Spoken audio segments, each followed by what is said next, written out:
Hello everyone. तो भाई कैसे हैं आप लोग? बहुत बहुत स्वागत है क्लास नंबर 20 में पाइथन की इस प्लेलिस्ट में। आज अपन पढ़ने वाले हैं ऑब्जेक्ट ओरिएंटेड प्रोग्रामिंग। ठीक है सर, बहुत ज़्यादा इंपॉर्टेंट टॉपिक है। मतलब ये मान लीजिए इसके बिना तो आपका काम ही नहीं चलने वाला है ना। अगर आप सॉफ्टवेयर डेवलपमेंट, गेम डेवलपमेंट, मतलब इस टाइप के डेवलपमेंट फील्ड में कहीं अगर जा रहे हैं अदर देन एआई वगैरह, उसमें इतना नहीं लगता object oriented, data analysis and all में। बट अदर देन दैट अगर आप सॉफ्टवेयर साइड आ रहे हैं, कुछ भी गेम हो सकता है, बैक एंड हो सकता है, वट, तो then object oriented programming is very very important. ठीक है, ये मान लो इसके बिना तो कुछ होने ही नहीं वाला। जी सर, समझ गए? क्या सर मुश्किल मुश्किल है? अरे काहे का मुश्किल, अभी तक कुछ मुश्किल लगा नहीं तो फिर काहे मुश्किल लगेगा। बहुत सिंपल है। ठीक है, चलिए तो हम समझते हैं कि सर ऑब्जेक्ट ओरिएंटेड प्रोग्रामिंग में हमें क्या क्या पढ़ना है। थोड़ा सा बड़ा टॉपिक है, काफ़ी कुछ चीज़ें हैं पढ़ने के लिए, धीरे धीरे करके अपन कवर करते जाएंगे। ठीक है जी सर। तो पहला तो थोड़ा सा अपने को इंट्रोडक्शन देखना है, क्लासेस एंड ऑब्जेक्ट, जितने भी मैंने यहाँ पे टॉपिक लिख रखे हैं बेसिकली, इन टॉपिक्स को अपने को एक एक करके और निपटाते जाना है। ठीक है, काफ़ी मतलब इसमें आप ये मान लीजिए पूरा का पूरा ऑब्जेक्ट ओरिएंटेड प्रोग्रामिंग आपका कवर हो जाएगा, कोई भी डाउट आपको नहीं रहने वाला। ठीक है, बस ध्यान से सुनते रहिए, फॉलो करते रहिए और जितना बताया जाए उतना प्रैक्टिस करते रहना। ठीक है, बाकी तो प्रोजेक्ट बनाने से ही आती है फील है, अन्यथा तो नहीं आने वाली आपको। चलिए ठीक है सर, चालू करते हैं। सर क्या है ऑब्जेक्ट ओरिएंटेड प्रोग्रामिंग? देखिए, ऑब्जेक्ट ओरिएंटेड प्रोग्रामिंग समझने से पहले आपको ये समझना पड़ेगा कि बहुत सारी अप्रोचेस रहती हैं, उनको अपन पैराडाइम्स भी बोलते हैं। क्या बोलते हैं सर?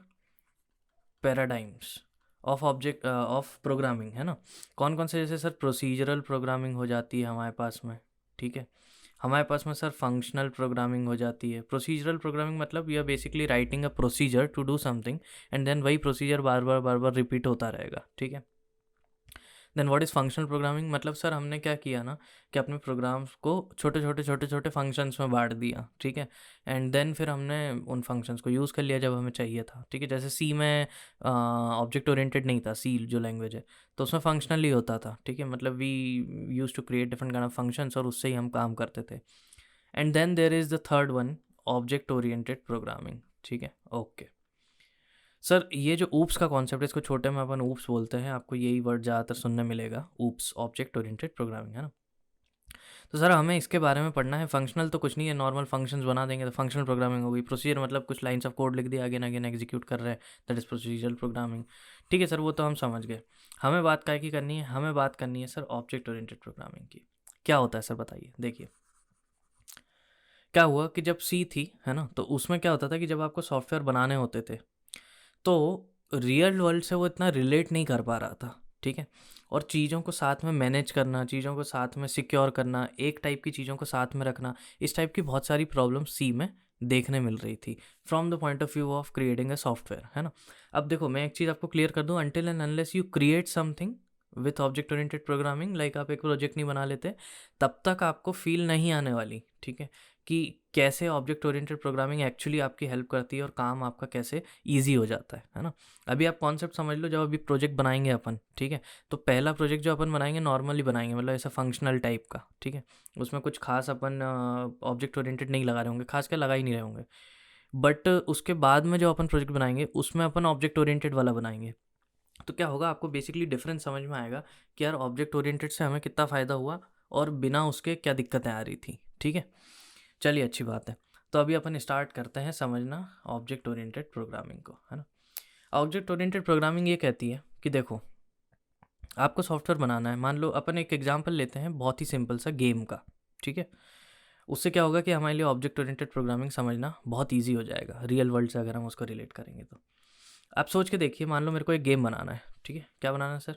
हमको सर एक गेम बनाना है। ठीक, अब आप मान लो उस गेम के अंदर बहुत सारी कार्स होने वाली है। क्या होने वाली है? कार्स होने वाली है। रेसिंग गेम अपन बना रहे हैं। ठीक है, अब आप सोच के देखिए कि जब भी मुझे एक कार बनानी है, स्क्रीन पे दिखानी है ना, वो कार को मैं अपने एरो कीज़ वगैरह से या WASD से कंट्रोल करूँगा तो वो कार इधर उधर जाएगी, बहुत सारी फंक्शनैलिटी उससे रिलेटेड होगी। करेक्ट है? हाँ जी सर।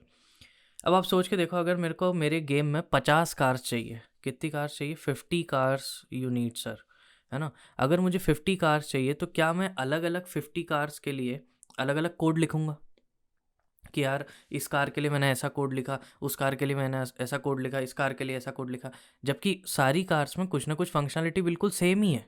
ठीक है, जैसे कि सर, जैसे कि सारी कार्स, ये हमने एरो कीज दबाई तो आगे बढ़ेंगी, पीछे जाएंगी, लेफ्ट लेंगी, राइट लेंगी, है ना, उनमें 2 सीट्स होने वाली है, एक स्टीयरिंग व्हील होने वाला है और 4 व्हील्स होने वाले हैं उनके अंदर। इस टाइप की सर जो बेसिक चीज़ें हैं वो तो सारी कार्स में सेम ही होने वाली हैं। दैट मीन्स कि अगर हम इसे बार बार सेम चीज़ें लिखेंगे तो उसमें हमारे पास में कोड में बहुत ज़्यादा रिडंडेंसी आ जाती है। क्या आ जाती है सर? रिडंडेंसी आ जाती है, मतलब रिपीटिशन काफ़ी सारा हमारे पास में देखने मिल जाता है हमको, जो कि is not a good practice. ठीक है, हमें ऑलवेज कोशिश करना चाहिए कि हमारा कोड कम से कम रिपीटेटिव हो। Repetitive not in the sense loops कम हो। बात कहने की ये है कि सेम लाइन ऑफ कोड आप ऐसा नहीं कि 50 बार लिख रहे हो। ठीक है, वो एक अच्छी प्रैक्टिस नहीं है। तो हमें इस चीज़ से बचना था। हमें क्या करना था, हम क्या चाहते थे, या हम नहीं कंप्यूटर साइंटिस्ट क्या चाहते थे बेसिकली, उन्होंने कहा देखो यार एक सिंपल सा काम करता है। ठीक है, क्या काम करता है? देखो, मान लो जैसे आपको असली दुनिया में, ठीक है, एक कार बनानी है, तो आप क्या करते हो? क्या आप हर कार, कोई भी कंपनी जो कार बनाती है ना, से अपन कोई कार ले लेते हैं, लैम्बोर्गिनी ले लो जैसे, तो क्या लैम्बोर्गिनी वाले हर कार को बनाने से पहले उसका बार बार पूरा का पूरा डिज़ाइन बनाते हैं? क्या बार बार उसकी पूरी फंक्शनलिटी डिसाइड करते हैं? क्या बार बार उस पर रिसर्च करते हैं, इंजीनियरिंग रिसर्च? नहीं सर, ऐसा तो हमें नहीं लगता, क्योंकि अगर हर एक कार के लिए ये करेंगे तो इनका दिमाग ख़राब हो जाएगा। स्वाभाविक सी बात है, दिमाग ख़राब हो जाएगा। तो ये लोग क्या करते हैं, सर ये लोग क्या करते हैं ना कि पहले से एक काइंड ऑफ ब्लूप्रिंट बना के रख लेते हैं। क्या कर लेते हैं? एक ब्लूप्रिंट बना के रख लेते हैं। ब्लूप्रिंट इन द सेंस ये उसमें डिसाइड कर लेते हैं कि कार में क्या क्या चीज़ें होने वाली है। We can call them properties, ठीक है, slash attributes you can call them. ठीक है, सो ये पहले से डिसाइड कर लेते हैं कि एक कार में क्या क्या चीज़ें होने वाली हैं। कुछ प्रॉपर्टीज़ हो सकती है, एट्रीब्यूट्स हो सकते हैं, जैसे कि कार के 4 टायर है, कार में एक स्टीयरिंग व्हील है, ठीक है, कार में 2 सीट्स हैं, एक विंडशील्ड है, एक बोनट है, ठीक है, एक इंजन है, and then there will be, क्या बोल सकते हैं अपन, 2 साइड विंडोज़ होंगी, करेक्ट। सो इस टाइप की चीज़ें रहती हैं जो कि एक कार में बेसिकली हमें बताती है कि क्या क्या उसकी प्रॉपर्टीज़ हैं, क्या क्या उसके एट्रीब्यूट्स हैं, है ना। So it's the data related to the car. What is this? This is nothing but the data related to the car, है ना, कि उसमें क्या क्या होने वाला है। ठीक है, कि डैशबोर्ड्स कितने होंगे, कैसे होंगे, कलर क्या होगा, करेक्ट है, और कार की जो सीट्स हैं उनका कलर क्या होगा, कार का खुद का कलर क्या होगा, all these kind of things. So they are basically the data regarding the car or related to car. Okay sir, then what is the next thing? The next thing is sir the functionality, है ना, functionality. अच्छा sir जी, अगली चीज़ क्या है important? अगली चीज़ है sir functionality. मतलब sir car जो है ना वो चलने कैसे वाली है, मतलब स्टीयरिंग ऐसे घुमाएंगे तो कार ऐसे कैसे घूमेगी, ठीक है, what is the exact procedure, क्या मैकेनिज्म रहने वाला है, ब्रेक सर कैसे लगने वाले हैं, वो सब मैकेनिज्म डिसाइड करना पड़ता होगा पहले से। सर 0 टू इतना सेकेंड्स में कार कैसे स्पीड पकड़ेगी, उसका इंजन काम कैसे करेगा, सर ये सारी चीज़ें फंक्शनैलिटी हो जाती है। सर उसके कांच कैसे खुलेंगे, सर उसके दरवाजे कैसे खुलेंगे, ठीक है। So this is what, this is functionality and we call them majorly behaviours और मेथड्स। ठीक है, कुछ लोग को शायद याद आ रहा होगा कि अपन ने मेथड्स पढ़ा था। अगर आप रिलेट कर पा रहे हैं इस मूवमेंट पे तो बहुत अच्छी बात है, नहीं भी कर पा रहे हैं तो अभी बहुत क्लियर हो जाएगा, ठीक है। तो सर दूसरी चीज़ क्या हो जाती है कि सर दूसरी चीज़ है फंक्शनैलिटी यार, है। फंक्शनैलिटी एक बहुत इंपॉर्टेंट पार्ट हो जाता है ब्लूप्रिंट के अंदर। सो बेसिकली 2 चीज़ें हमारे सामने निकल के आई कि कार की कंपनियाँ क्या कर रही, ब्लूप्रिंट बना के रख रही है। उसमें बोल रही है कि यार हमारे कार से रिलेटेड कुछ ना कुछ डेटा रहेगा और कुछ ना कुछ हमारी फंक्शनैलिटी रहेगी, करेक्ट है? ठीक है सर। अब क्या करते हैं कि जब भी इनको एक कार क्रिएट करनी होती है, एक कार बनानी होती है, तो ये जाते हैं ब्लूप्रिंट के पास। ब्लूप्रिंट को देखते हैं, समझते हैं और उसकी मदद से कार बना लेते हैं, है ना। अब क्या होगा, मान लो आपको आज लाल रंग की कार बनानी है, तो बस आप जो ब्लूप्रिंट में है आपके पास में, मान लो एक आपने कुछ बना रखा है, कार नाम से एक एट्रीब्यूट या एक प्रॉपर्टी बना रखी है, सॉरी कार कलर, ठीक है, कार अंडरस्कोर कलर इस टाइप से। तो भाई ये कार कलर को तो चेंज किया जा सकता है ना। दिस इज फिक्स्ड कि एक कार का कलर होगा, ये आपने ब्लूप्रिंट में तय कर लिया कि कार का एक कलर होगा। then you can change it, you can change it to blue, you can change it to say red, है ना, whatever the need is। तो वो सारे चेंजेस वो उसमें करते हैं एंड देन उस कार को वो क्रिएट करते हैं नई प्रॉपर्टीज़ एंड नई एट्रीब्यूट्स के साथ, ठीक है। जो categories of properties and attributes, behaviour, methods पहले से डिसाइडेड है, जो फंक्शनलिटी डेटा डिसाइडेड है, वो तो रहना ही है। कार में 2 सीट है तो 2 ही रहना है, ठीक है। बट या there is something like a seat thing, कि हाँ एक सीट नाम का एक प्रॉपर्टी है, ठीक है। एंड देन से कि एक प्रॉपर्टी हो सकती है टाइप ऑफ लेदर जो आप सीट्स के लिए यूज़ कर रहे हो, दैट कैन चेंज, है ना, और कलर ऑफ दैट लेदर वो भी चेंज हो सकता है। So all these things are basically what, data, जो कि अपन नई कार बनाते टाइम पे चेंज कर लेंगे। Now, on the basis of this data, the functionality will be working somewhat different in every different car. Correct है? आप सोच के देखो, मान लो से मैंने किसी कार में जो स्टीयरिंग व्हील था उसको दूसरे टाइप का स्टीयरिंग व्हील लगाया, ठीक है, मतलब कुछ कुछ कार्स में ऐसा आपने रिमोट कंट्रोल टाइप भी देखा होगा, और कुछ में वो पहिया वाला रहता है, गोला वाला, है ना। तो अभी क्या हुआ कि जो गोला वाला है उसके हिसाब से स्टीयरिंग थोड़ा अलग काम करेगा, है, और जो पहिया वाला है, सॉरी वो रिमोट कंट्रोल टाइप ऐसा वाला है, उसमें स्टीयरिंग अलग तरीके से काम करेगा। So functionality actually depends on the data, कि जो डेटा आप प्रोवाइड कर रहे हो उसके हिसाब से थोड़ा सा हर कार की फंक्शनैलिटी में डिफरेंसेस आ जाते हैं, है कि नहीं? बिल्कुल सही है सर। जैसे आपने V8 इंजन लगा रखा होगा तो थोड़ी सी कम पावरफुल है, V12 लगा दिया तो और ज़्यादा पावरफुल है। तो it's just an example to make you understand कि चीज़ें कैसे काम कर रही है ना। तो हर नई कार क्रिएट करते टाइम वो पूरी की पूरी process of thinking about what the car is going to have, उसकी फंक्शनैलिटी कैसे होगी, नो नो नो, बार बार नहीं करेंगे। एक बार ब्लूप्रिंट बना के रख लिया एक टाइप की कार के लिए, ठीक है। मैं ये नहीं बोल रहा हूँ कि भैया सिडैन कार के लिए और स्पोर्ट्स कार के लिए दोनों के लिए सेम ही होगा, नहीं, स्वाभाविक सी बात है, अलग होंगी चीज़ें, ठीक है। So at that time you can create different blueprints, no. Sedan car के लिए ब्लूप्रिंट अलग बना लो, और क्या बोलते हैं, स्पोर्ट्स कार के लिए, सुपर कार के लिए ब्लूप्रिंट अलग बना लो। बट उसका मतलब ये तो नहीं कि हर सुपर कार बनाते टाइम आप वापस से ब्लूप्रिंट सोचने बैठोगे, no, it will be fixed, ठीक है। ठीक है सर, हमें इतनी बात समझ में आ गई कि we will be having some kind of a blueprint, और then we can derive a car from that blueprint. उस ब्लूप्रिंट को देखते हुए हमें कार बना सकते हैं। जी सर। सिमिलरली अब अपन जो बात कर रहे थे कि मेरे को अगर गेम में कार बनानी है, 50 कारें बनानी है, ठीक है। So what option do I have, मेरे पास में क्या ऑप्शन है, मैंने ये क्यों मिटा दिया, हे भगवान, हाँ। तो हमारे पास में क्या ऑप्शन है सर, 50 कारें बनाने के लिए। हमें अगर 50 कार्स बनानी है तो सर हम इतना तो समझ गए कि हम क्या करेंगे, एक ब्लूप्रिंट क्रिएट कर लेंगे। क्या क्रिएट कर लेंगे? एक ब्लूप्रिंट क्रिएट कर लेंगे। What is this blueprint? Sir nothing, a blueprint is basically known as a class. इसको क्या बोलते हैं? हम एक क्लास बोलते हैं, ठीक है। इतना सा आपको ध्यान में रखना है, blueprint is nothing but a class, ठीक है। हाँ जी सर। तो अगर आप कायदे से सोच के देखो, अगर मैंने बोला कि मेरे पास में एक ब्लूप्रिंट है, क्या इसका ये मतलब निकलता है कि मेरे पास में कार भी है? नहीं, है ना। ब्लूप्रिंट एग्जिस्ट करता है, दैट डजंट मीन्स कि कार भी एग्जिस्ट करती है, ठीक है। कार कैन एग्जिस्ट, कार को बनाया जा सकता है, बट ऐसा ज़रूरी नहीं है कि पहले से होगी, सही, राइट। सिमिलरली आपके पास में क्लास हो सकती है, दैट इज़ अ ब्लूप्रिंट। अब जब आपको इसकी क्या बोलते हैं अपन, इससे कार बनानी है, so basically what do we call it technically, we say कि हमने एक ऑब्जेक्ट बनाया। क्या बनाया? उस क्लास का एक ऑब्जेक्ट बनाया, ठीक है। अच्छा सर, इसका मतलब सर से हमने एक क्लास बनाई सिडैन नाम से। किस नाम से? सिडैन नाम से, ठीक है। तो सिडैन नाम से हमने जो क्लास बनाई है उसके अंदर हम क्या क्या रख सकते हैं सर? हम जानते हैं, पहली बात तो क्लास बनाते कैसे, क्लास कीवर्ड की मदद से, ठीक है। हम लिखेंगे ऐसा क्लास, क्योंकि बताना पड़ेगा ना, जैसे फंक्शन बनाते हो तो डेफ लिखते हो, उससे पता चलता है पाइथन को कि अच्छा तुम फंक्शन बना रहे हो। तो इसे क्लास बनाना तो बताना पड़ेगा। अच्छा सर, क्लास बना ली सर, ब्लूप्रिंट का कुछ नाम तो रखेंगे हम, स्वाभाविक सी बात है, ठीक है। सिडैन नाम रखते हैं, ठीक है। क्या नाम रखते हैं? सिडैन, ठीक है सर। कॉलन लगाते हैं, है ना। अब ये कॉलन वॉलन तो भाड़ में छोड़ दो, सिंटेक्स को बाद में देखेंगे अपन। अभी हमने क्या समझा कि सर हमने क्लास बनाई सिडैन नाम से। अब इसके अंदर हमेशा हमेशा हम याद रखेंगे, क्लास के अंदर क्या दो चीज़ें पॉसिबल हो सकती है। एक तो होता है कुछ ना कुछ डेटा, दूसरा होता है उसकी फंक्शनैलिटी, ठीक है। फंक्शनैलिटी वॉट एवर जैसे भी लिखते हो इसको। डेटा को हम क्या बोलते हैं सर? प्रॉपर्टीज़ या फिर एट्रीब्यूट्स। फंक्शनैलिटी को क्या बोलते हैं? बिहेवियर्स या फिर मेथड्स, ठीक है। इस चीज़ को बिल्कुल दिमाग में अच्छे से रख लेना है, दो ही चीज़ है, data and functionality. Got it sir, ठीक है।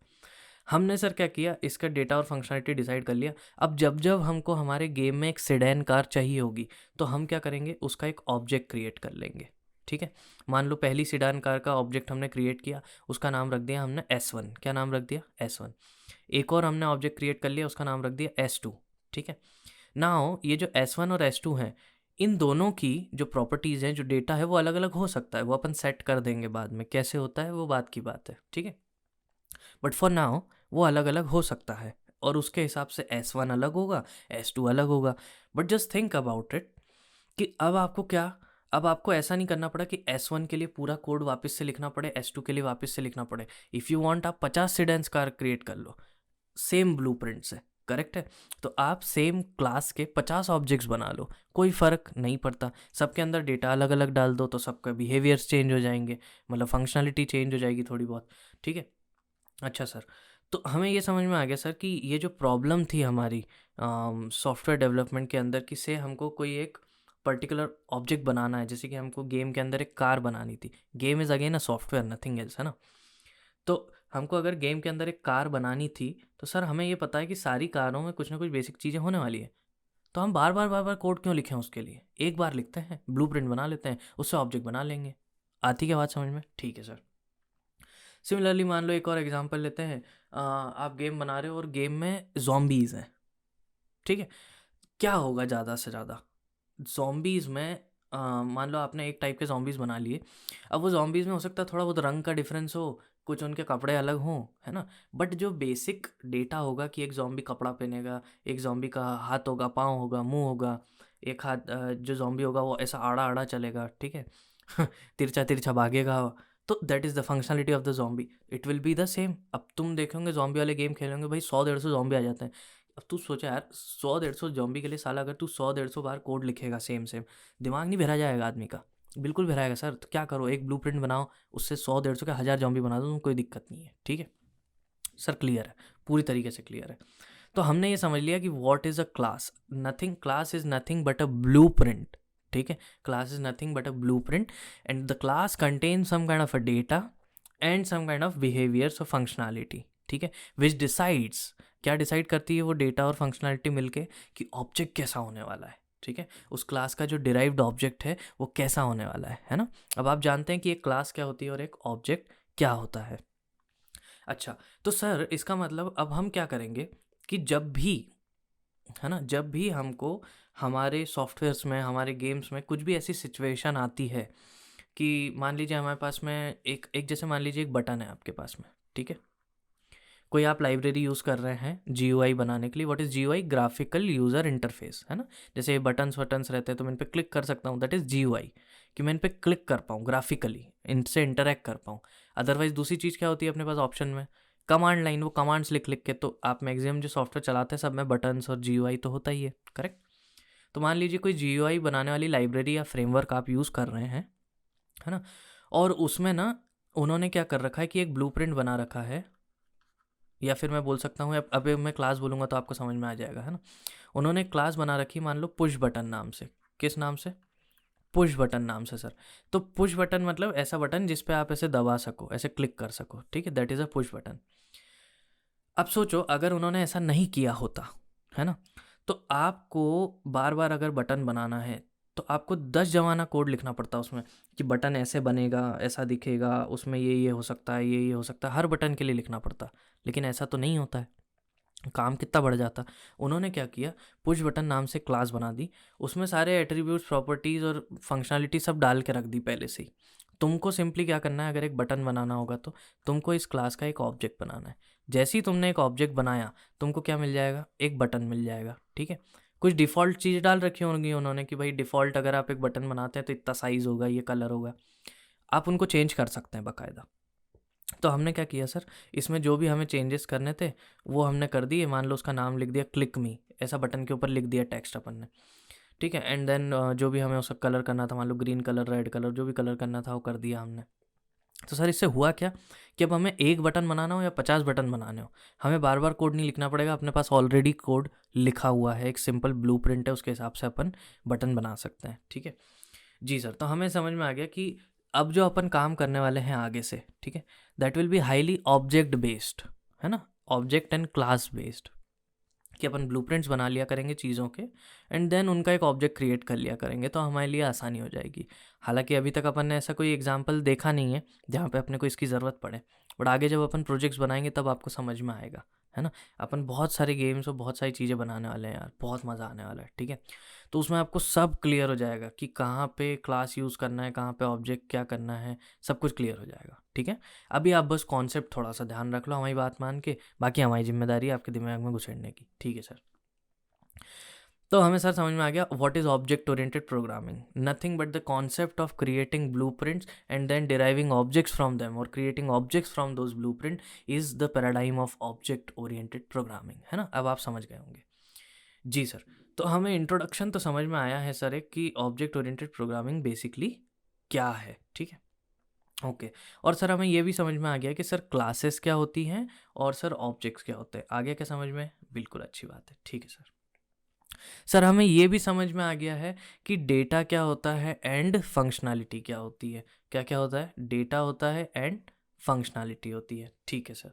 अब डेटा एंड फंक्शनैलिटी पे हम थोड़ी सी चर्चा और करेंगे, है ना। क्या करेंगे? थोड़ी सी चर्चा अपन डेटा और फंक्शनैलिटी पे और करेंगे, ठीक है सर। तो सर आपने हमें बताया कि हमारे पास एक तो है डेटा जिसको हम बोल सकते हैं प्रॉपर्टीज़, ठीक है, या फिर हम बोल सकते हैं attributes. Then we have some kind of a functionality, है ना, जो कि हम परफॉर्म कर रहे होंगे या उस ऑब्जेक्ट की फंक्शनैलिटी होगी, तो we can call them behaviours. अब सोचो आप फंक्शनैलिटी कैसे बनाते हो किसी भी चीज़ की। आप मान लीजिए अपन ने पहले प्रोग्राम बनाया था जैसे सम करने का, तो सम करना था तो हमने क्या किया, एक सम नाम का फंक्शन बना लिया, है ना। उस फंक्शन ने डिसाइड किया कि क्या फंक्शनैलिटी है उसकी, सम नाम के फंक्शन की। सो सिमिलरली क्लासेस बनाते टाइम भी, क्लासेस इज व्हाट, अगेन हम आएंगे तो कोड पे ही घूम फिर के। तो ये फंक्शनैलिटी बनती कैसे? Functionality is nothing but normal functions. ये क्या है? नॉर्मल फंक्शंस जो अपन ने पढ़े थे ना अभी तक, वो नॉर्मल फंक्शंस है सर। तो अगर हमको फंक्शंस क्लियर है, एकदम क्रिस्टल क्लियर, जो कि हमने बहुत अच्छे से पढ़ा है, आपने जाके करना है ना, आपकी जिम्मेदारी हो, गोली मार दूँ वरना मैं। तो हमें क्या करना होगा सर? फंक्शंस को बहुत अच्छे से पढ़ना होगा, तभी हमें फंक्शनैलिटी समझ में आएगी सर, है ना। तो कुछ नहीं है सर, यही फंक्शंस हैं, उनको हम क्लास के अंदर भर देंगे, तो बस कुछ नहीं, ब्लूप्रिंट में अपन ने कुछ फंक्शनैलिटी डाल दी, ठीक है। और सर डेटा क्या है? अभी जैसे वेरिएबल्स बना रहे थे अभी तक, वो बस बाहर बना रहे थे, अब क्या करेंगे? उन वेरिएबल्स को और उन फंक्शंस को उठा के अपन ने एक क्लास के अंदर डाल दिया, ठीक है, एक ब्लूप्रिंट के अंदर डाल दिया। तो उस ब्लूप्रिंट का डेटा हो गया वो, और उस ब्लूप्रिंट की फंक्शनैलिटी हो गई। तो जो भी ऑब्जेक्ट आप उससे बनाओगे, उस ऑब्जेक्ट के लिए वो सारे वेरिएबल्स भी काम करेंगे एंड वो सारी फंक्शनैलिटी भी काम करेगी। तो अभी तक हम हमारे पास क्या होता था सर? हमारे पास में सिंपल वेरिएबल्स होते थे। क्या हम इन वेरिएबल्स के ऊपर कुछ फंक्शनैलिटी परफॉर्म कर पाते थे? नहीं सर, ऐसे तो कुछ खास नहीं कर पाते थे, है ना। मतलब इनकी खुद की कुछ फंक्शनैलिटी नहीं होती थी, राइट। ये सिर्फ डेटा स्टोर करते थे। बट अब हम बना रहे हैं सर ऑब्जेक्ट्स, और ऑब्जेक्ट्स क्या कर सकते हैं सर? इनका खुद ना कुछ ये लोग खुद ही कुछ ना कुछ डेटा स्टोर कर सकते हैं, और साथ ही साथ ये कुछ ना कुछ फंक्शनैलिटी भी परफॉर्म कर सकते हैं, राइट। जैसे अगर आप लोग को स्ट्रिंग्स याद हो, है ना, तो स्ट्रिंग्स में अपन ने क्या किया था, याद करो एक बार। स्ट्रिंग्स में सर हम एक वेरिएबल बनाते थे, इसमें ऐसी स्ट्रिंग डालते थे अपन हाय, ठीक है। तो हमने बेसिकली क्या किया था, हमने एक ऑब्जेक्ट बनाया था, ठीक है। हमने क्या बनाया था?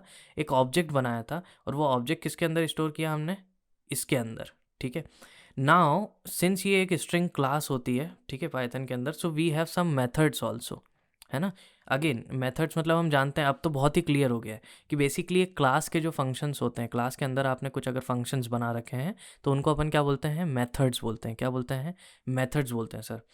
तो ये जो स्ट्रिंग्स होंगी, इनकी कुछ ना कुछ मेथड्स होंगी। क्यों? क्योंकि स्ट्रिंग पहले से बनी हुई एक क्लास है, किसी ने बना के दे दी अपने को, पाइथन वालों ने बना के दे दी अपने को। तो अब क्या करना पड़ रहा है अपने को? हर बार पूरा उसका कोड नहीं लिखना पड़ रहा। हम सिंपल से एक स्ट्रिंग बना लेते हैं, एक ऑब्जेक्ट बना लेते हैं, और कुछ हमें फंक्शनैलिटी मिल जाती है, जैसे कि डॉट अपर, डॉट लोअर, है ना, इज़ अल्फ़ा, इज़ एल नम, इस टाइप की हमें सारी फंक्शनैलिटी मिल जाती है उससे रिलेटेड से। तो बहुत सही कॉन्सेप्ट है यार, अबे है ना, बहुत सही कॉन्सेप्ट है, मज़ेदार चीज़ है, ठीक है सर। तो ये तो सर हम समझ गए। वैसे ही लिस्ट में भी हो रहा था, है ना, आप लोग को याद होगा, डिक्शनरी में भी हो रहा था, ठीक है सर। तो हमें इतना समझ में आ गया सर कि ऑब्जेक्ट्स में कुछ ना कुछ डेटा है और कुछ ना कुछ क्या है? फंक्शनैलिटी है। और ये फंक्शनैलिटी और कुछ नहीं है बल्कि नॉर्मल फंक्शंस ही हैं, ठीक है। तो ये जो हमारा डेटा है, दिस इज़ व्हाट वेरिएबल्स, जो हम नॉर्मली बनाते हुए आए हैं, कुछ भी टाइप के हो सकते हैं, खुद ऑब्जेक्ट्स भी हो सकते हैं, ठीक है। आप मतलब एक क्लास के अंदर दूसरे के ऑब्जेक्ट्स बना लो, डजेंट मैटर, एक क्लास के अंदर दूसरे क्लास का ऑब्जेक्ट बना लो, है तो variable he at the and, है ना। जो भी आप ऑब्जेक्ट बना रहे हो वो भी क्या है? एक वेरिएबल ही है, बस वो बहुत सारी चीज़ें स्टोर कर सकता है, थोड़ा अलग टाइप का वेरिएबल है, ठीक है। और बिहेवियर्स एंड अपन क्या लिख रहे थे? मेथड्स लिख रहे थे सर। तो ये क्या होती है? ये कुछ नहीं सर, फंक्शंस है नॉर्मली, क्या है, फंक्शंस। अब सर हम वेरिएबल्स भी बनाना जानते हैं, हम सर फंक्शंस भी बनाना चाहते हैं, तो क्या हमको एक क्लास को हैंडल करने में, क्लास को क्रिएट करने में कोई दिक्कत होगी? बिल्कुल नहीं सर, कोई दिक्कत नहीं होगी। ठीक है। अच्छा, अब हमें एक और चीज़ जो समझनी है वो ये है कि ये जो वेरिएबल्स और जो भी हम क्रिएट करते हैं या फंक्शंस क्रिएट करते हैं, ये दो टाइप से हो सकते हैं। कैसे कैसे सर? देखो, पहले तो हो सकते हैं क्लास के वेरिएबल्स, है ना, वो अभी अपन जब प्रैक्टिकली करेंगे कोड वाइज तो आपको और समझ में आ जाएगा। कौन से वेरिएबल्स हो सकते हैं? क्लास के वेरिएबल्स। एंड देन हो सकते हैं हमारे पास में ऑब्जेक्ट के वेरिएबल्स। ठीक है, ऑब्जेक्ट को अपन इंस्टेंस भी बोलते हैं, कई बार क्या बोलते हैं? इंस्टेंस भी बोलते हैं सर। ठीक है। उसके बाद में सर हमारे पास जो फंक्शंस होते हैं, वो भी कुछ फंक्शंस ऐसे हो सकते हैं जो क्लास को बिलोंग करते हैं, और कुछ फंक्शन ऐसे हो सकते हैं जो कि एक ऑब्जेक्ट को बिलोंग करते हैं या इंस्टेंस को बिलोंग करते हैं। सर थोड़ा सा मतलब समझ में नहीं आया, इसको आप थोड़ा सा क्लियरली बताइए। ठीक है, क्लियरली समझते हैं। देखो, मान लो अपन ने क्लास बनाई, ठीक है, क्लास का नाम है से कार। ठीक है, क्या नाम है अपनी क्लास का? कार है। अब सर हमने क्या किया, इस कार क्लास के अंदर एक मान लो हमने वेरिएबल बनाया एक्स। ठीक है, अभी अपन ऐसे ही समझ के चल रहे हैं, ऐसे उल्टे सीधे नाम नहीं रखते हैं, रिलेटेबल नाम रखना है, बट अभी मान लो ऐसा, और इसकी वैल्यू दे दी हमने नॉर्मली 5। ठीक है, अब बहुत ध्यान से मेरी बात को सुनना।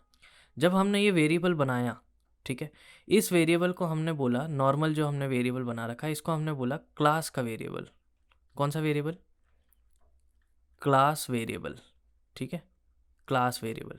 Sir what is a class variable? देखिए, जब मान लीजिए आगे इस कार क्लास से आपने दो ऑब्जेक्ट्स बनाए, एक बनाया C1, एक बनाया C2। ठीक है, तो ये जो क्लास का वेरिएबल रहेगा ना, इस वेरिएबल को पहली बात तो आप क्लास के नाम के साथ भी यूज़ कर सकते हैं। कैसे एक्सेस करोगे? कार डॉट एक्स लिख के। कैसे एक्सेस करोगे? Car dot x. तो प्रिंट करना है मान लो, तो आपने लिख दिया प्रिंट और फिर कार डॉट एक्स, तो एक्स की वैल्यू प्रिंट हो जाएगी। ठीक है। अच्छा सर, और सर हम इनको ना ऑब्जेक्ट्स की मदद से भी एक्सेस कर सकते हैं। ठीक है, कैसे कर सकते हैं सर एक्सेस? ऑब्जेक्ट्स की मदद से भी एक्सेस कर सकते हैं। अब मैं आपको पहले एक चीज़ दिखाता हूँ, देखिए। अपन जाते हैं इसके अंदर, ये कौन सा फोल्डर खुला हुआ है? अपना वाला फोल्डर खोल लेते हैं अपन फटाफट से। ठीक है, फाइल हैंडलिंग में हटा दे रहा हूँ, इसका भी अपने को कोई काम नहीं है। फॉन्ट साइज़ बढ़ा लेते हैं।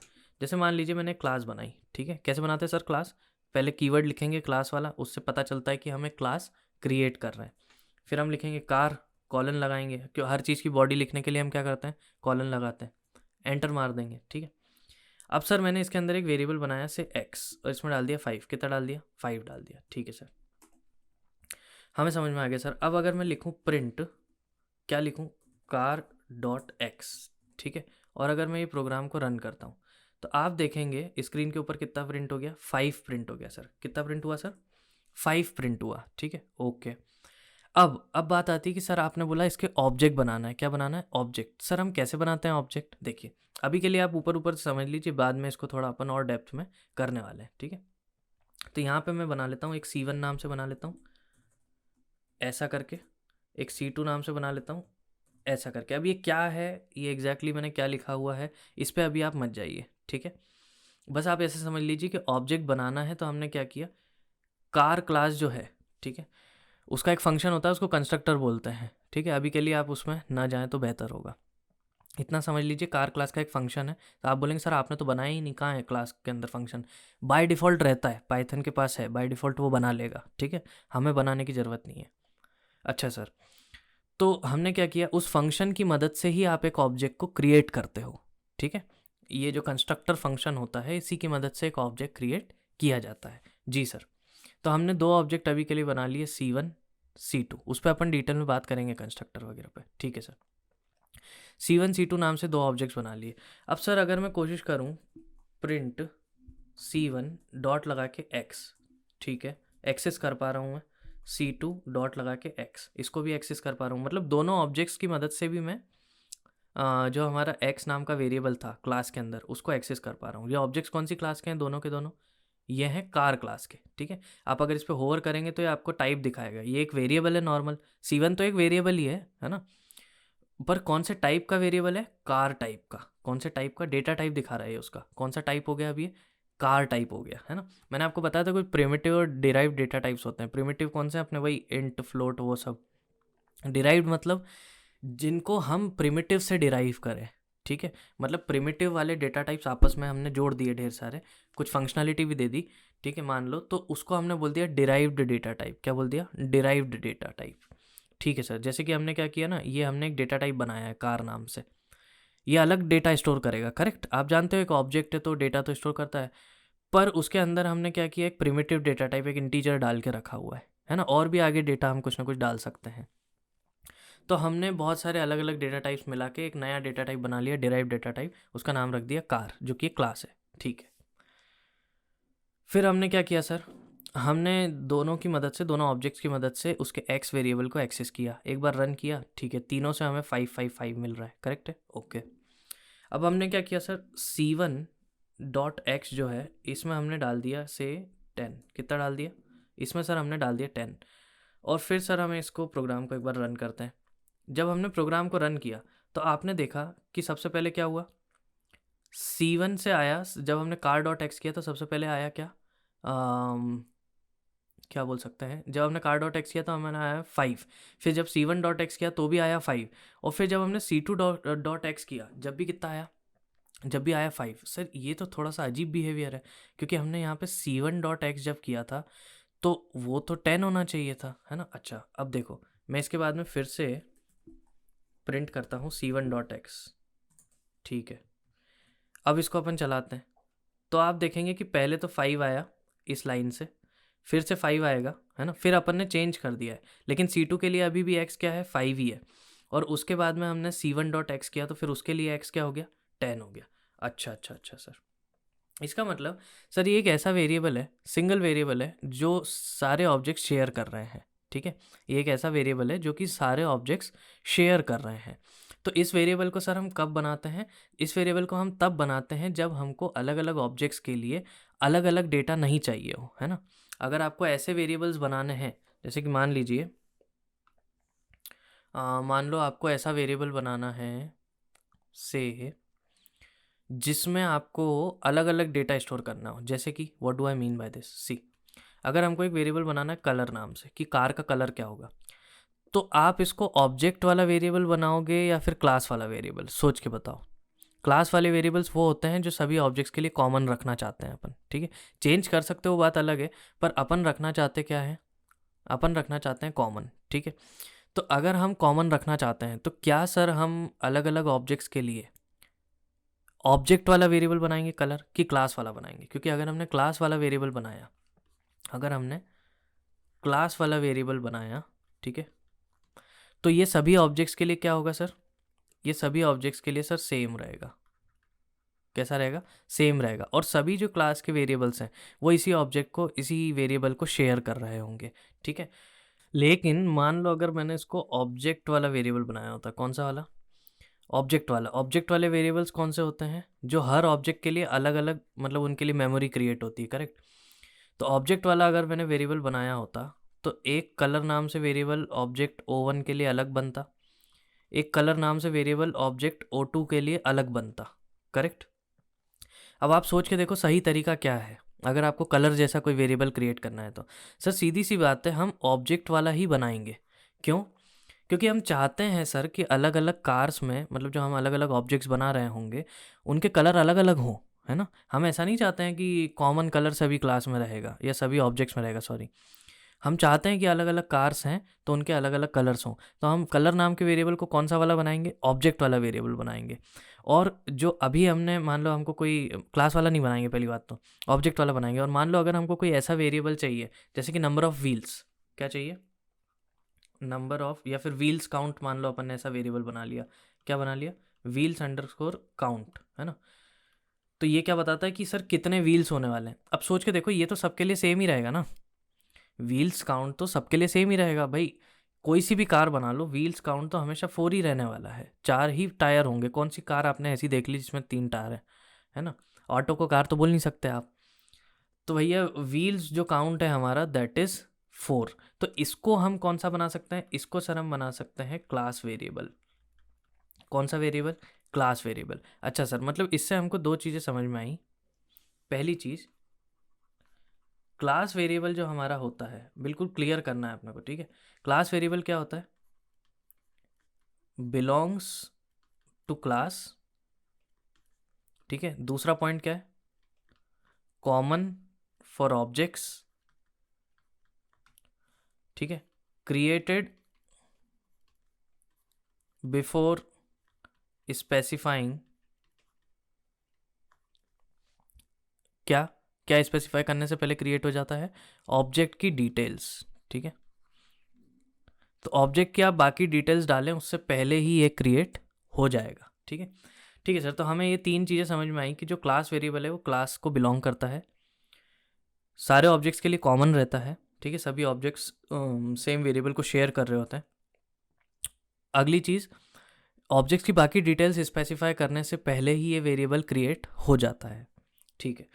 क्या सर हम इनको अलग अलग ऑब्जेक्ट्स के लिए चेंज कर सकते हैं? यस यू कैन, बट क्या सर हमको ऐसा करना चाहिए? नो यू शुड नॉट, ठीक है। क्यों? क्योंकि बनाने का पर्पस ही ये था कि हम सभी ऑब्जेक्ट्स के लिए उसको सेम रखें, ठीक है। अब देखो, देयर इज़ अ थिंग, क्या होता है ना कि अगर आप बाकी की लैंग्वेजेस यूज़ कर रहे हैं, से आप यूज़ कर रहे हैं सी प्लस प्लस यूज़ कर रहे हैं या जावा यूज़ कर रहे हैं, उनमें जो ऑब्जेक्ट ओरिएंटेड वाला साइड होता है उसमें काफ़ी ज़्यादा प्रोटेक्शन होता है, ठीक है। You have keywords like public private protected, you have keywords like static, ठीक है, जो ये चीज़ को पक्का करते हैं, जो ये चीज़ को इंश्योर करते हैं कि आप किसी भी तरह से किसी भी ऑब्जेक्ट की मदद से क्लास के वेरिएबल को चेंज ना कर पाओ, ठीक है। वो लोग ये इंश्योर करते हैं, बट पाइथन में ऐसा नहीं है। Python is quite a flexible language जहाँ पे हमें ज़्यादा ध्यान रखना है अपनी प्रोग्रामिंग प्रैक्टिसेस का कि which is a good thing to do and which is not, है ना, और उसके हिसाब से ही हमें एक्ट करना होगा। So that's not a good practice कि आप क्लास के वेरिएबल को डायरेक्टली चेंज करें, किसकी मदद से? ऑब्जेक्ट की मदद से। अगर क्लास के वेरिएबल को चेंज करना ही है तो क्लास की मदद से ही करो, ठीक है। Like you can write car dot X and then उसमें you can assign some kind of a different value, say 10 assign कर दी अगर पहले 5 थी तो। ओके सर, तो ये हमें समझ में आया कि we can do something like this, है ना, अगर हम सभी ऑब्जेक्ट्स के लिए उस कॉमन चीज़ को चेंज करना चाहते हैं तो। बट ऑब्जेक्ट की मदद से ऐसा हमें नहीं करना है, ठीक है। That is a rule that you should keep to you. Okay sir, दूसरा, ऑब्जेक्ट वेरिएबल या फिर इंस्टेंस वेरिएबल, है ना, ऑब्जेक्ट को अपन इंस्टेंस भी बोलते हैं। ऑब्जेक्ट वेरिएबल क्या होता है? बिलोंग्स टू पर्टिकुलर ऑब्जेक्ट, मतलब हर ऑब्जेक्ट के लिए उसकी वैल्यू अलग अलग होगी। बिलोंग्स टू ऑब्जेक्ट, वैल्यू भी अलग होगी और मेमोरी पे एक डिफरेंट डिफरेंट डब्बा मिलेगा आपको, ठीक है। Belongs to object and different for objects, अलग अलग ऑब्जेक्ट्स के लिए ये अलग अलग रहता है। Created while creating an object, जब आप एक ऑब्जेक्ट बनाते हो तभी ये क्रिएट होते हैं, ठीक है। अच्छा सर, थोड़ा सा समझा दीजिए इसको। देखिए बहुत सिंपल है। आपने अगर एक क्लास बनाई, उसमें आपने मान लो क्लास का नाम रखा है हमने कार, ठीक है। उसमें आपने मान लो वेरिएबल्स बनाए, ऑब्जेक्ट वाले वेरिएबल्स। कौन से बना रहे हैं अपन, वो बनाते कैसे हैं वो अभी अपन देखेंगे, ठीक है। पर कौन से बनाए? ऑब्जेक्ट वाले वेरिएबल्स बनाए। से एक का नाम रख दिया हमने एक्स, एक का नाम रख दिया वाई, 5 और 10 वैल्यू डाल दी। ये कौन से हैं? दोनों ऑब्जेक्ट वाले। सर बनाते कैसे हैं अभी देखेंगे, ठीक है, ऑब्जेक्ट वेरिएबल है। तो सर अगर फिर हमने एक मान लो C1 नाम से ऑब्जेक्ट बनाया और एक C2 नाम से ऑब्जेक्ट बनाया, तो मतलब सर C1 के खुद के एक्स और वाई अलग होंगे, C2 के खुद के एक्स और वाई अलग होंगे। वैसे अगर C3 बनाया होता तो उसका एक्स और वाई खुद का अलग होता, ठीक है। तो मतलब 6 वेरिएबल्स मेमोरी के ऊपर अपन क्रिएट कर रहे होते, ठीक है। इस बात को आपको ध्यान रखना है, 6 अलग अलग वेरिएबल्स हैं। C1 वाले जो वेरिएबल्स हैं एक्स और वाई, इसकी एक्सेस C2 को नहीं रहेगी। C2 can not access C1 के वेरिएबल्स, ठीक है। C1 can not access C2 के वेरिएबल्स, तो आपस में ये दोनों एक दूसरे के वेरिएबल्स को एक्सेस नहीं कर सकते। वैसे ही C2 can not access C3 के variables, C3 can not access C2 के वेरिएबल्स, ठीक है। बट अगर हमने क्लास का वेरिएबल बनाया होता से Z, ठीक है, ये कौन सा वेरिएबल है? ये है सर क्लास का वेरिएबल। तो सर ये क्लास का वेरिएबल C1 के पास भी होता, C2 के पास भी होता और C3 के पास भी होता, तीनों के पास होता और सेम वेरिएबल होता, ठीक है। तीनों को सेम डेटा की एक्सेस रहती। और अगर हम इस डेटा को चेंज करना चाहते हैं तो हमें कार के नाम से, क्लास के नाम से चेंज करना है। मतलब कार डॉट जेड लिख के एंड देन उसकी वैल्यू अगर मान लो हम 12 करना चाहते हैं तो ऐसे करें, ठीक है। सर उससे क्या होगा? देखिए सबसे पहले अपन ने यहाँ पे प्रिंट कर देते हैं अपन ने पहले पुरानी वाली वैल्यूज प्रिंट कर ली, car dot X, C1 dot X, and then let's do C2 dot X. ठीक है, इसके बाद में मैं कार डॉट एक्स की मदद से वैल्यू चेंज करता हूँ और मैं इसको 10 कर देता हूँ। ठीक है, एंड देन फिर ये सारी चीज़ें अपन वापस से प्रिंट करेंगे, है ना। यहाँ पे मैं एक वो भी डाल देता हूँ, प्रिंट आफ्टर। ठीक है, उससे हमें पता चल जाएगा कि हाँ ये चेंज हो गया और उसके बाद हमने ये सारी वैल्यूज़ प्रिंट करी हैं। ठीक है सर, अब अगर अपन प्रोग्राम को अपने रन करें और आप इसको ध्यान से ऑब्जर्व करेंगे तो पहले 555 मिला, ठीक है, जो कि यहाँ से मिल रहा था अपने को, तीनों के लिए वैल्यू 5 है। एंड देन चेंज करने के बाद आफ्टर में क्या मिला, तीनों से अपने को 10 10 10 मिला। तो अगर आपने क्लास के नाम से उस वेरिएबल को चेंज किया तो वो सारे ऑब्जेक्ट्स के लिए चेंज हो चुका होगा। ठीक है, इस बात को हमारे को समझने की बहुत बहुत आवश्यकता है। ठीक है सर, तो ये चीज़ हमको सर क्रिस्टल क्लियर एकदम डिफरेंस समझ में आ गया कि क्लास का वेरिएबल क्या है, ऑब्जेक्ट का वेरिएबल क्या है। अभी हमने ये नहीं देखा है कि ऑब्जेक्ट का वेरिएबल बनाते कैसे हैं, पर इतना समझ लिया है कि हाँ ऐसी कोई चीज़ होती है। ठीक है सर, ओके। सिमिलरली सर हमारे पास में एक और चीज़ होती होगी क्या सर, जो फंक्शनैलिटी होती है, कहाँ गया वो, ये रहा। जो हमारे पास फंक्शनैलिटी होती है वो भी दो टाइप की होती है। कौन कौन सी सर, एक कुछ फंक्शनैलिटी हो सकता है क्लास की हो, है ना, तो वो अलग अलग ऑब्जेक्ट के लिए अलग अलग काम नहीं करेगी। ठीक है, एंड देन फिर कुछ फंक्शनैलिटी हो सकती है जो पर्टिकुलर ऑब्जेक्ट्स को बिलोंग करती हो। ठीक है, मतलब हर ऑब्जेक्ट के लिए वो फंक्शनैलिटी अलग अलग काम करेगी। ठीक है, मतलब काम सेम ही रहेगा बट एक इंस्टेंस के लिए वो काम कर रही है। तो मान लो किसी ऑब्जेक्ट के ऊपर आपने किसी ऑब्जेक्ट की मदद से कोई फंक्शन को कॉल किया, ठीक है, और दूसरे ऑब्जेक्ट की मदद से नहीं किया। Getting the point. So same function call नहीं हो रहा है, उसका अलग है, इसका अलग है। ठीक है, ये आप ध्यान रखिए। जी सर। सर ये करके कैसे देखेंगे, अभी आते हैं अपन उस बात के ऊपर। ठीक है, कि ये अपने को करके कैसे देखना है। चलो ठीक है सर, तो हमने ये समझ लिया कि डेटा एंड फंक्शनैलिटी हमारे पास में कितने टाइप की, दो टाइप की, क्लास का डेटा अलग, ऑब्जेक्ट का डेटा अलग, क्लास की फंक्शनैलिटी अलग, ऑब्जेक्ट की फंक्शनैलिटी अलग। ठीक है, अच्छा सर ये वैसे तो अपन आगे जैसे जैसे करते जाएंगे तो और हमें चीज़ें क्लियर होते जाएंगी। ठीक है, अभी के लिए हमें जो वेरिएबल और जो डेटा वाला पॉइंट था वो तो एकदम क्लियर हो चुका है। ये अपने को देखना बचा है कि ऑब्जेक्ट की फंक्शनैलिटी कैसे होगी, है ना, और ऑब्जेक्ट का डेटा कैसा लिखा जाएगा। ठीक है, चलिए अब चलते हैं अपन कुछ मेजर कॉन्सेप्ट्स के ऊपर। ठीक है, ऑब्जेक्ट ओरिएंटेड के 4 मेजर कॉन्सेप्ट्स हैं। कितने कॉन्सेप्ट्स हैं सर, 4 मेजर कॉन्सेप्ट्स हैं। ठीक है, देखते हैं क्या क्या कॉन्सेप्ट्स होते हैं। बहुत ही सिंपल कॉन्सेप्ट्स हैं और ठीक।